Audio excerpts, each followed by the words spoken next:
Paz a vosotros, amados hermanos del grupo Edificados en la Palabra. Les saluda su hermano en Cristo, Rafael González, desde México. Y continuando con las bienaventuranzas bíblicas, hoy hablaremos de bienaventurado el hombre que no anduvo en consejo de malos. Y como siempre se los menciono, mis amados hermanos, vámonos de inmediato a la palabra de nuestro Dios. El Salmo 1:1 nos dice: dichosos aquellos que no siguen el consejo de los malvados, ni se detienen en la senda de los pecadores, ni cultivan la amistad de los blasfemos. Este texto es el primer verso del libro de los Salmos. Y quiero decirle, mi amado hermano, mi amada hermana, este primer salmo es una introducción muy apropiada a la excelente alabanza que se hace hacia Dios a través del salmista. Este salmo constituye un resumen perfecto de todo el libro en sí. Pero hay algo importante, que comparado con el Sermón del Monte, también comienza con la palabra bienaventurado. Esta palabra de bienaventurado, en el original, está en plural y ha sido asimismo traducida como las bienaventuranzas del hombre, o bienaventurado aquel hombre. En fin, le han dado varias traducciones. Pero no solo es bienaventurado, sino bienaventurado con todas las bienaventuranzas espirituales que pudieran existir. Porque este hombre dichoso que nos es presentado en este libro, nos los presentan de una manera doble. ¿Y por qué digo doble? ¿Por qué lo comento así? Porque déjenme le explico algo importante. El carácter del Salmo se muestra en manera negativa. Y cuando digo negativa no es porque sea algo malo, sino que hay ciertas cosas que este hombre no hará, no las va a hacer. Y no porque sea coartado o porque esté amarrado o porque le tenga prohibido alguna ley. No. O porque esté con miedo a algún juicio, tampoco.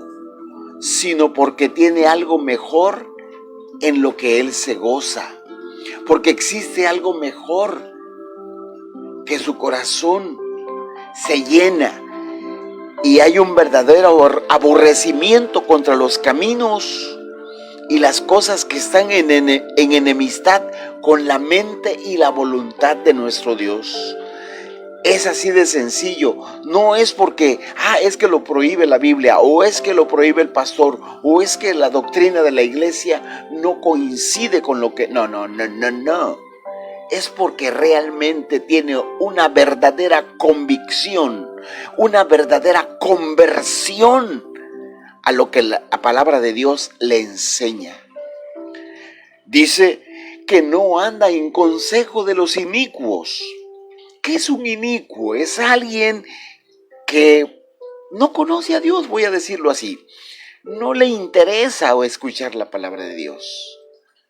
Que sabe que el camino de los inicuos va a terminar, va a perecer, va a hacer nada. Y se mantiene fuera de ese camino. Ese hombre no se junta con ellos, ni escucha el consejo de los impíos. Porque el consejo de los impíos es caminar por la senda ancha que lleva a la perdición.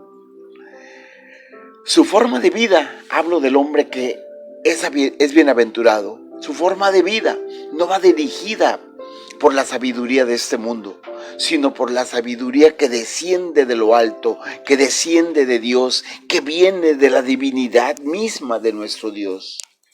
Ahora, este hombre al que se refiere el libro de los Salmos, en el capítulo 1, verso 1, todo el capítulo 1, no se detiene en el camino de los pecadores.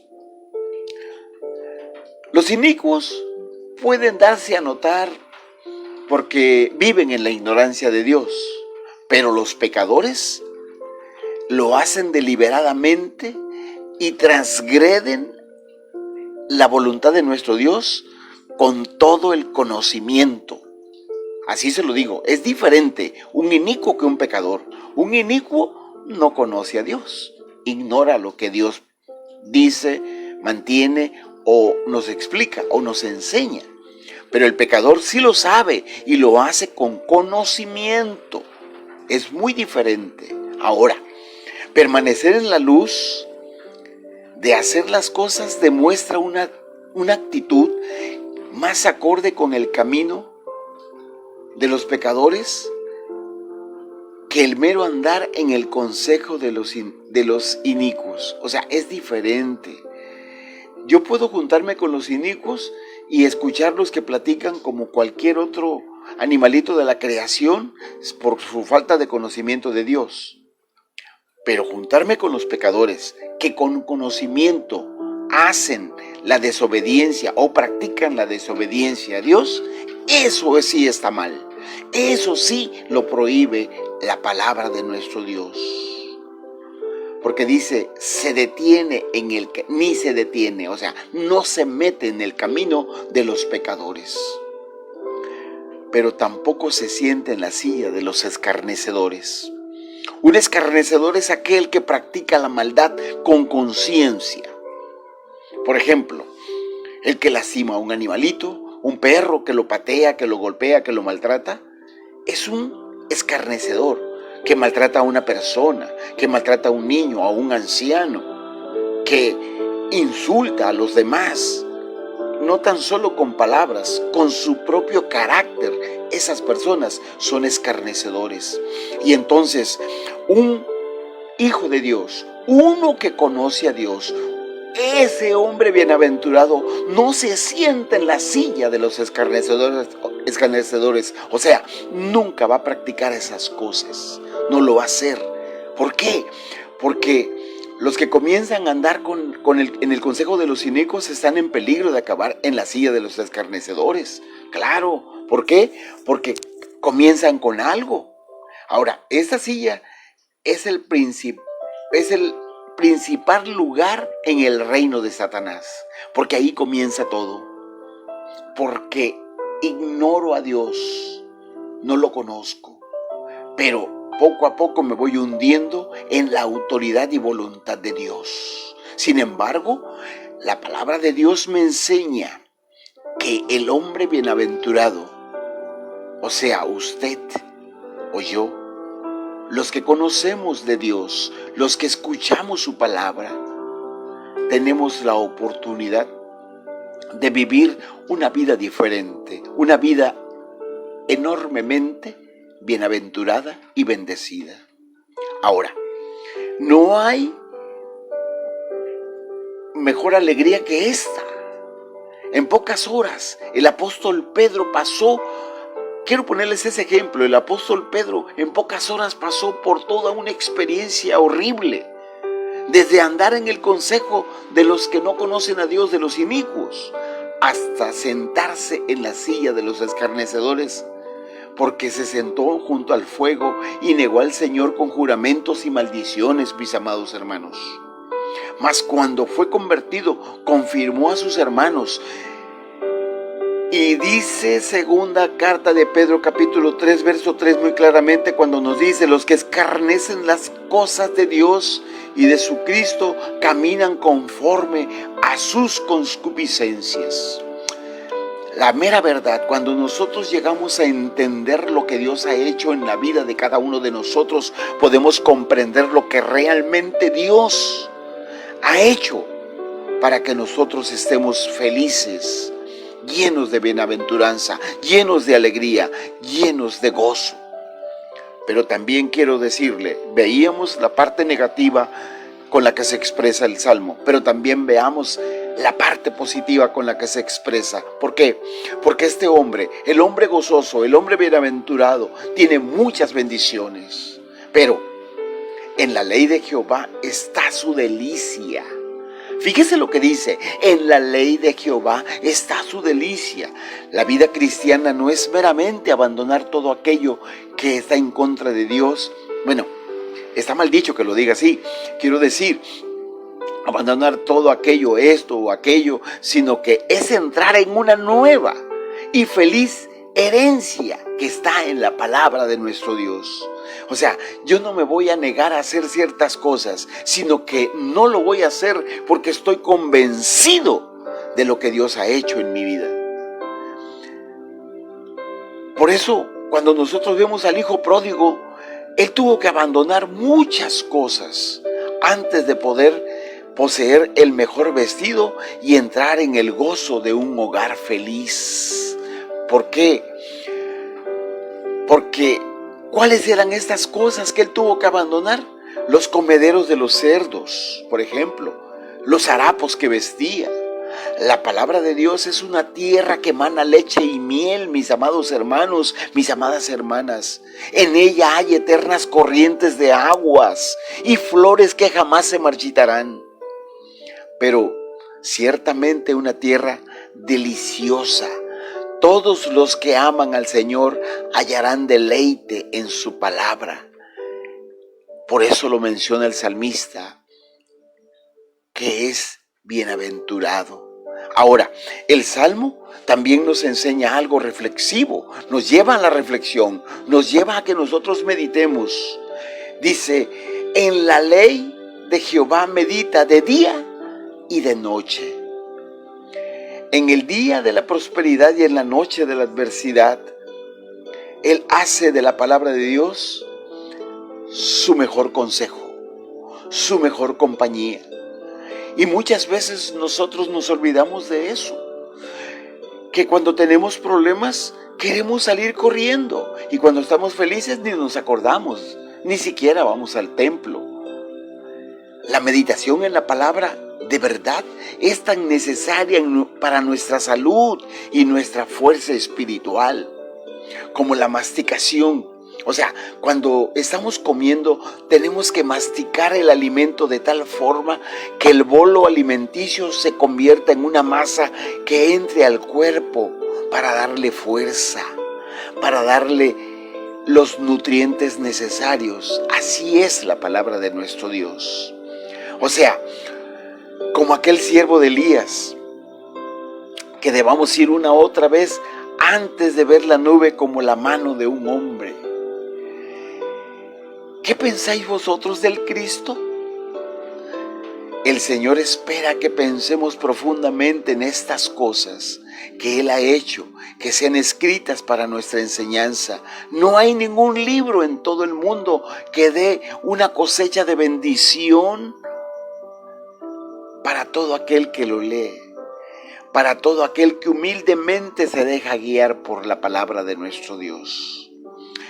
Claro está que no todos tenemos la capacidad de poder comprender a la primera las lecturas que hacemos. Tenemos que leer y releer hasta que logramos comprender lo que la palabra de nuestro Dios nos dice y generar en nosotros esa esperanza, generar en nosotros esa confianza, esa seguridad. Porque dice el Salmo, y será plantado junto a aguas junto a corrientes de aguas. Eso nos indica que está todo lleno de expectativas, porque sus circunstancias son favorables. Todo es a favor, porque es como un árbol, dice, que está junto a las corrientes, echa sus raíces y está seguro que el alimento no va a faltar, que toda la fuerza espiritual ahí va a estar para él. Eso lo llena de alegría, lo llena de gozo. Mientras que otros árboles se ven agotados, marchitos, entorpecidos por la sequía.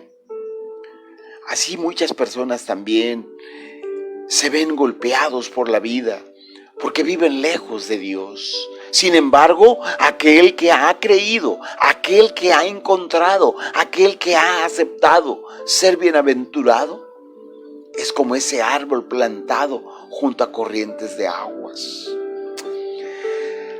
Ay, Dios mío, gracias por lo que has hecho y por lo que estás haciendo en nosotros. Todos aquellos hermanos que han tomado como deleite la palabra de nuestro Dios, son como esos árboles plantados allí, sus raíces, esas raíces de fe, del amor, se alimentan en esas corrientes dadoras de vida que trae la palabra del Señor, que es su deleite día y noche. Ahora, lo convierte fructífero al tener muy buena corriente, al estar junto a las corrientes de agua, lo convierte fructífero, que da su fruto a su tiempo. El fruto es conforme al carácter del árbol y siempre en sazón. No se recogen uvas en los espinos, mis amados hermanos. Al hundirse sus raíces en los ríos de Dios, tiene abundancia de vida, pero una abundancia que realmente se antoja a envidiarla.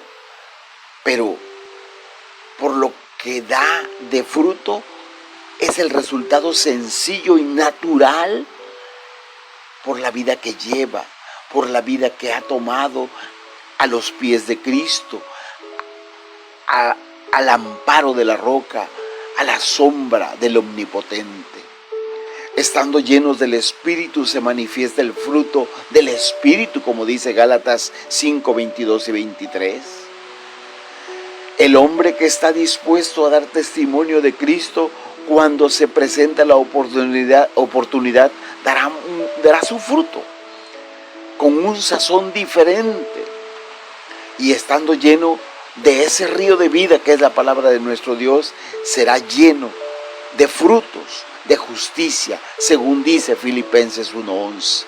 Mis amados hermanos, preocupémonos entonces porque seamos bienaventurados siempre en la palabra de nuestro Dios. Seamos bienaventurados en que la delicia de nosotros sea la palabra de nuestro Dios, y que no tengamos nosotros convenios con aquellos que hacen pecado, que no tengamos amistad con aquellos que ignoran a Dios, sino que antes nuestra delicia y nuestro gozo sea la palabra de nuestro Dios.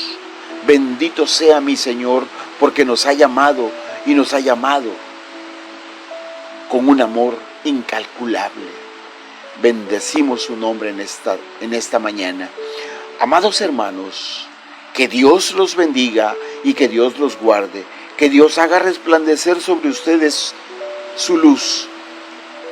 Paz a vosotros, mis amados hermanos.